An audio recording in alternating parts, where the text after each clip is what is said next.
grateful that he wasn't in the situation I was in now. I was in an enclosure.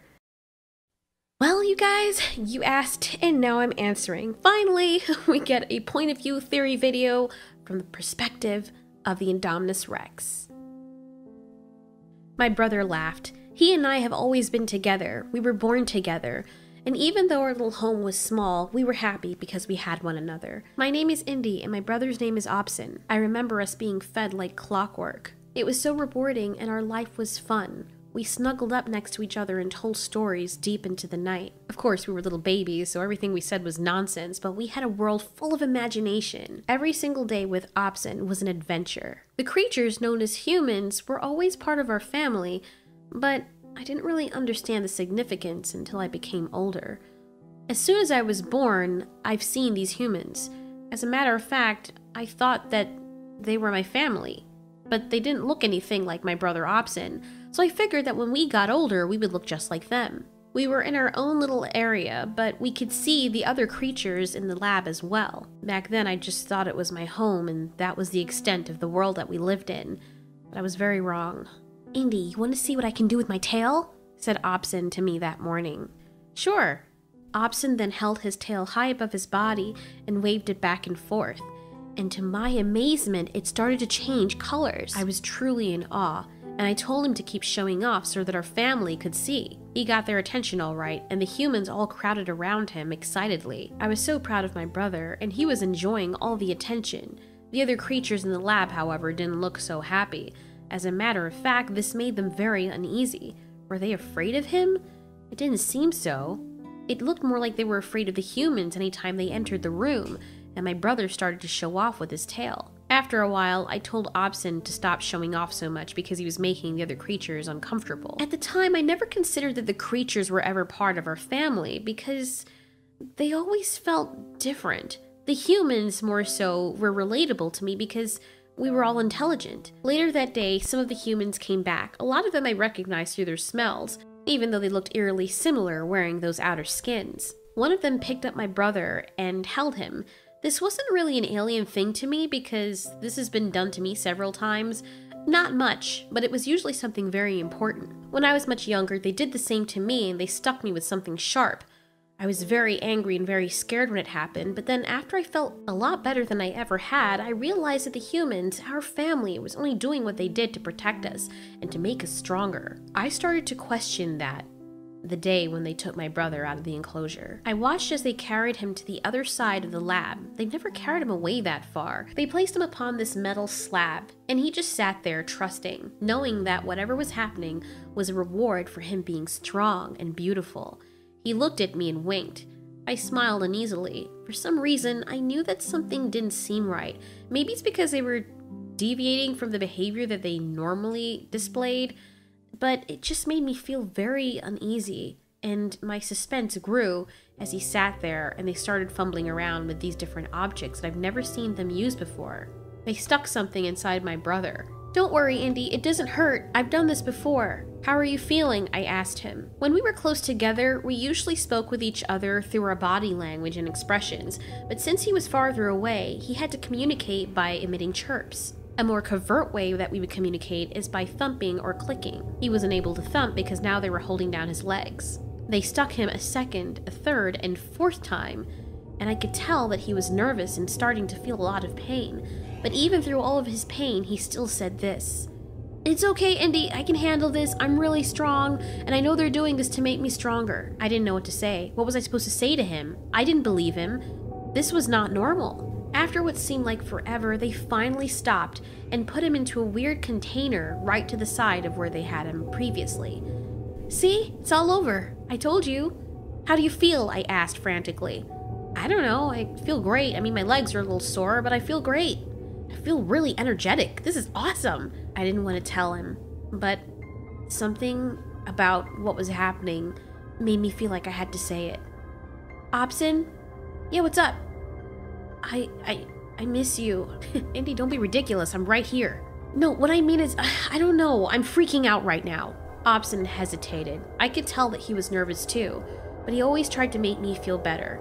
It was weird because he was always the more optimistic one, even though he was slightly younger, and I felt as though I had to always protect him. But how was I supposed to do that from all the way over here? Hours passed by and I couldn't sleep. Opson was wide awake and energetic. He kept talking to me, but I wasn't hearing what he was saying. When the humans came back, they made a beeline for the container that housed Opson. He stood up cheerily, thinking that they were getting ready to take him out. They didn't. Instead, they stuck a weird thing through the hole in the container that I could see, and he stared at it, sniffing it. It was making a weird humming noise that I could detect all the way from over where I was. Something didn't feel right. Suddenly, there was a loud buzzing noise being emitted from that metal thing, and all I saw was my brother contort in a weird position and yell. He screamed in agony and terror as a long bolt of electricity surged through his body. His entire body started to change colors, just like his tail was prior. My roars were distressed as I saw what was happening to my brother. When they finally stopped, he looked at me confused and then looked at them, and I could tell what was going on through his mind. He was confused as to what was happening. He didn't know why they were doing this. These things, these humans that we thought were once our family, we trusted them. We thought that they were our parents. We thought that they cared about us. And now they were hurting my brother in front of me for no reason for which we could fathom. They stuck something else through the hole, and this time it was immense heat.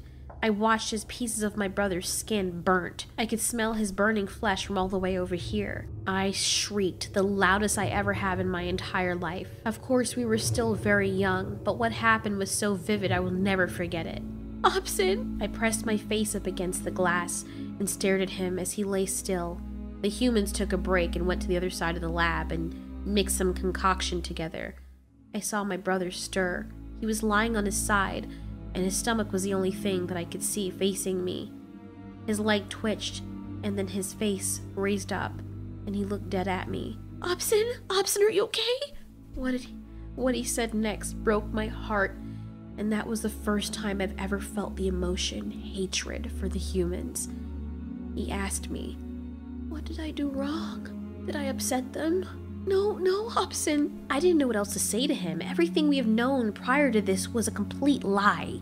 I guess in my head I always knew that something was suspicious about these humans that were posing as our family. I noticed how creatures that came in would always look sick and tortured, and there was always an air of panic and melancholy, but I ignored it. I even heard whispers on the winds from other creatures that would say something along the lines of, "Oh, this person was taken away, and this person is next." And I even heard whispers on the winds when we came in, and I could understand what they were saying, that we were gonna get the worst of it because we didn't look like them. You never really process things like that until a situation like this arises. I remember feeling a little bit uneasy every time they stared at my brother and me. The glare that they gave us was one of not adoration or fondness, but complete disconnect. The human snapped me out of my reverie as he went back towards my brother. He stuck him with something else in his leg. My brother this time shrieked in pain, his body already racked and sore from everything that's been happening to him in what seemed like only a few minutes. How could things seem to be happening so fast and so slow at the same time? I banged myself up against the glass, trying to create a diversion so they would leave my brother alone, if but just for a minute. 2 more humans came in, and I banged even harder. I roared, I clawed, I scratched the glass, my claws making a screeching noise unbearable to my own ears. This seemed to get their attention, and they came over towards me, seeing me scratch the glass.